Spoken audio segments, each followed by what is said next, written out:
Bom, em conversas anteriores, nós estivemos discutindo as características da ciência para lhes dar a ideia de o que é que constitui a ciência, né?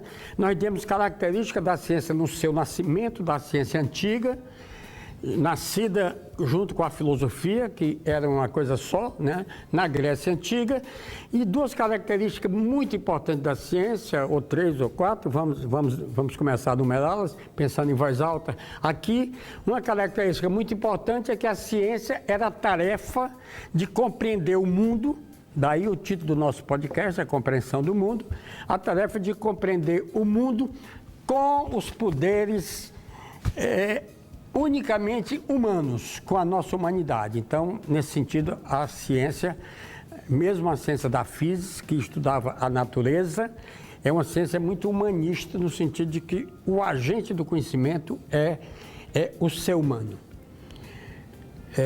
Esse é mais um episódio do podcast O Conhecimento do Mundo. Meu nome é Tarcísio Pequeno, sou professor titular da Unifor. Muitas saudações a todas e todos.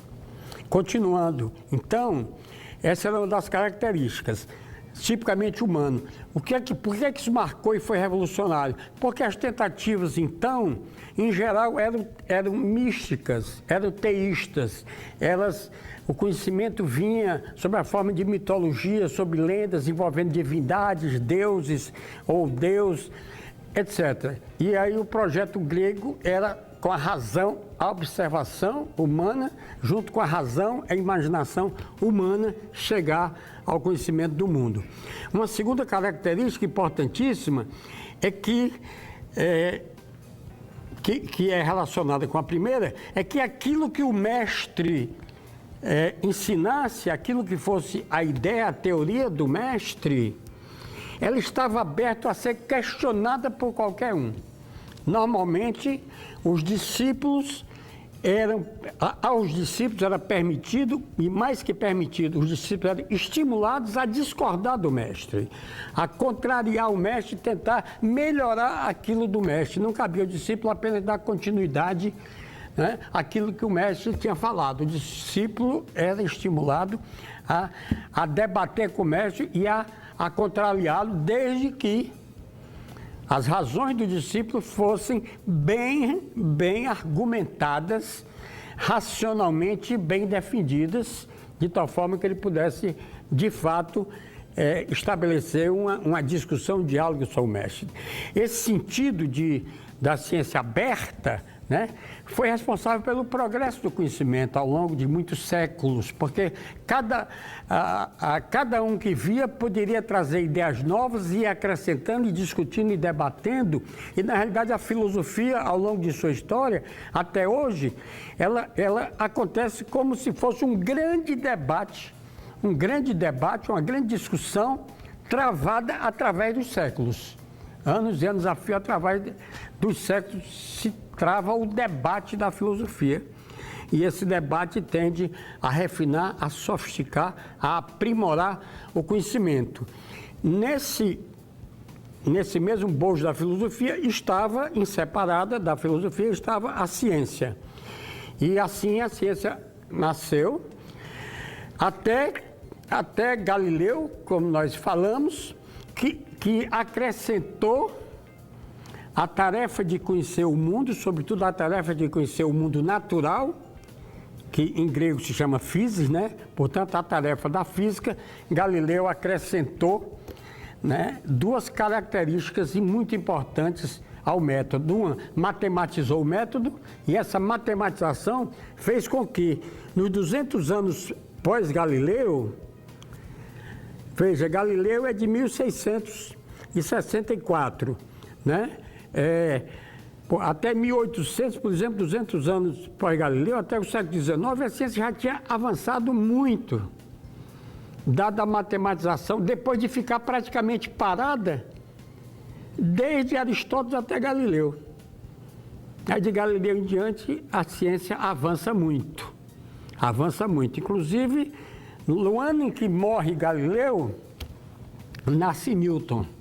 Newton nasceu um pouco depois da morte do Galileu, que Galileu morreu em 1642, Newton nasceu ou no fim de 42 ou no início de 43, dependendo do calendário que você adotar, né?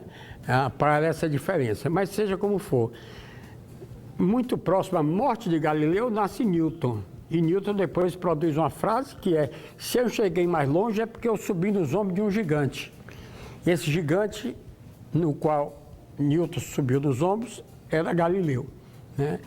Então Newton veio completar o trabalho do Galileu, que além de ter matematizado, introduziu a experimentação no método científico. Então, essas duas características antigas, ou 3 ou 4, se a gente for atrás, e com essas novas características introduzidas na era moderna por Galileu, né, da matematização da ciência, que passou a se chamar filosofia natural, da matematização da ciência e da experimentação, a ciência pode progredir muito.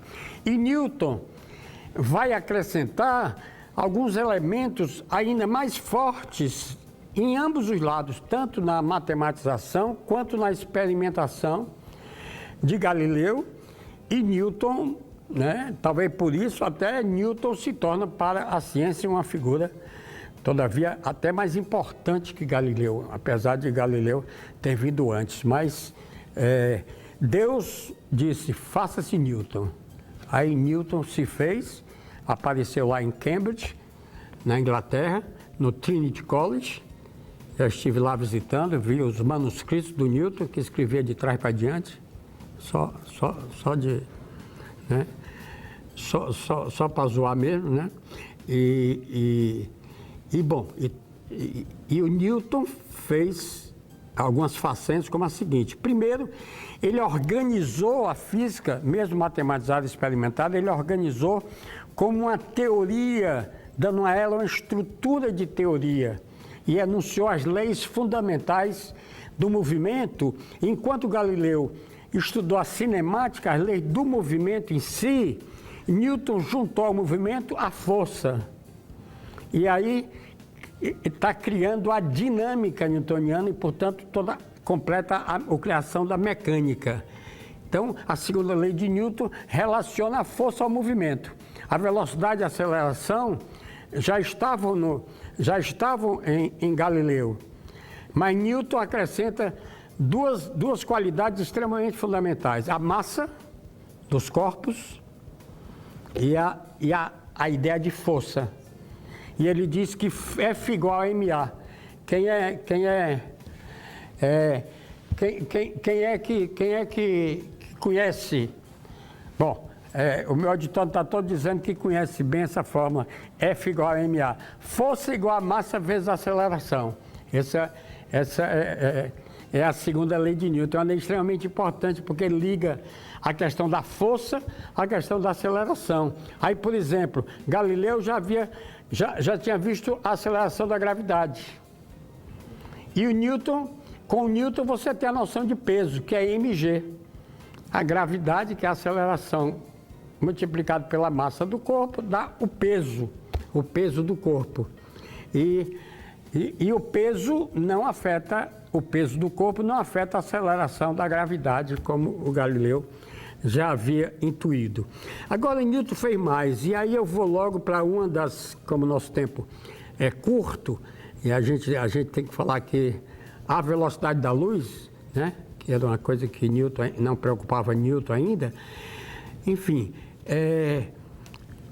o Newton chegou a um resultado extremamente importante. Conta as histórias, né? Isso, uma parte dela é fato, mas outras partes a gente não sabe, pode ser anedotas, história, que houve uma peste na Inglaterra, na Europa, houve uma peste, é verdade que houve essa peste. Por força da peste, as universidades fecharam a porta e mandaram os alunos para os seus lugares de origem.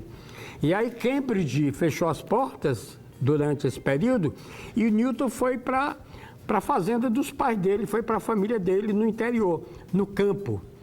E nesse período que ele passa fora de Cambridge se chama Ano ano milagroso, porque nesse ano o Newton descobriu várias coisas extremamente interessantes.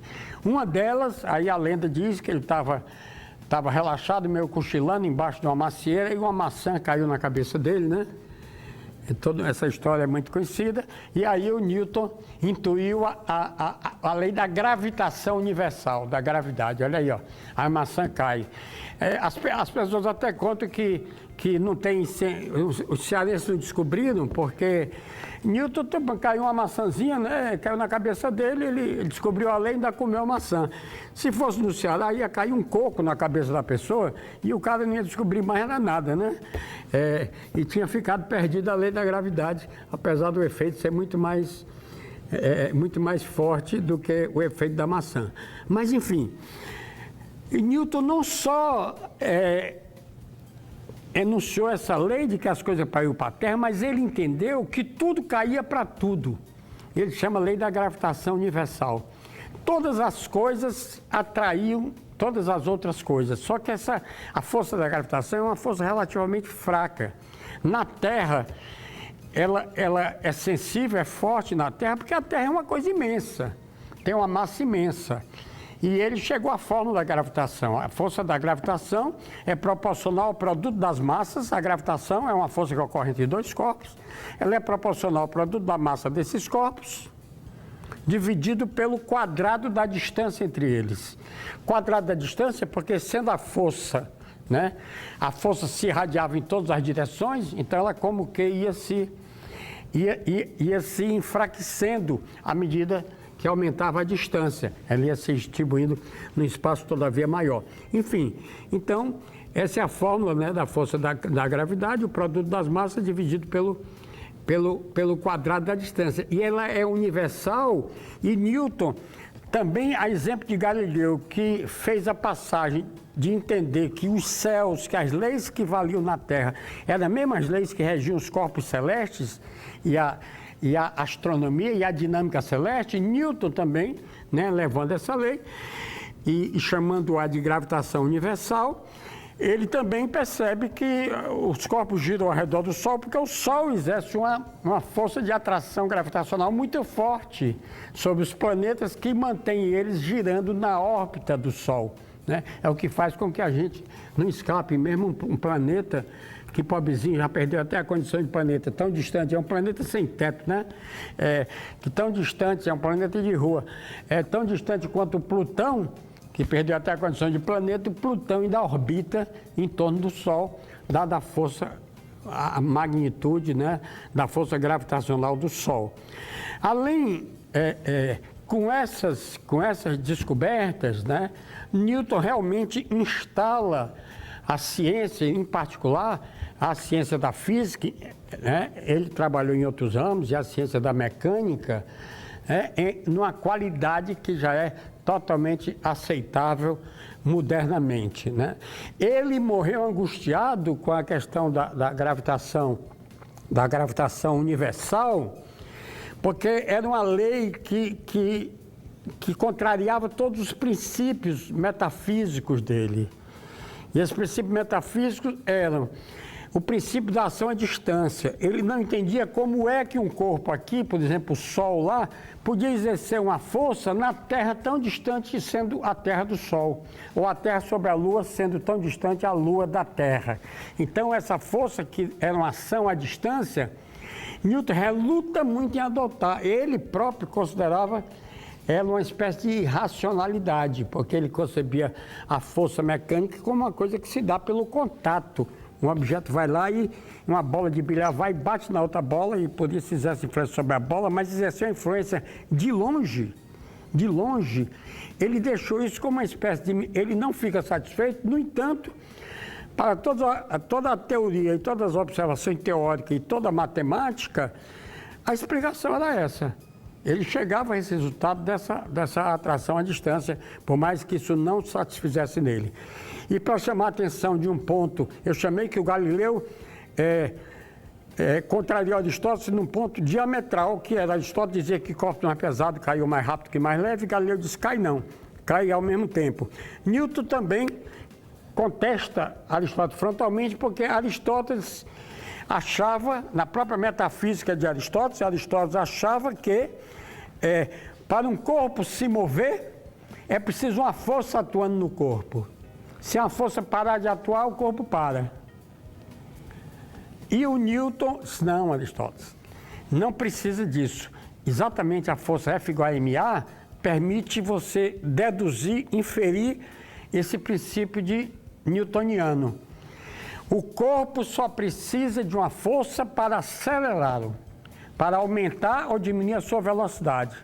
Um corpo em movimento retilíneo uniforme, ou seja, um corpo se movendo aqui sempre da mesma maneira, se mantém eternamente se movendo dessa maneira, sem força. O movimento retilíneo uniforme não precisa de força. Se você quiser fazer uma curva, se quiser aumentar a velocidade ou diminuir, aí você precisa de uma força. Mas essa ideia do Newton era um pouco quanto intuitiva, porque se eu empurro aqui um livro na mesa, ele vai, eu empurro o livro na mesa, o livro vai um pouco e para.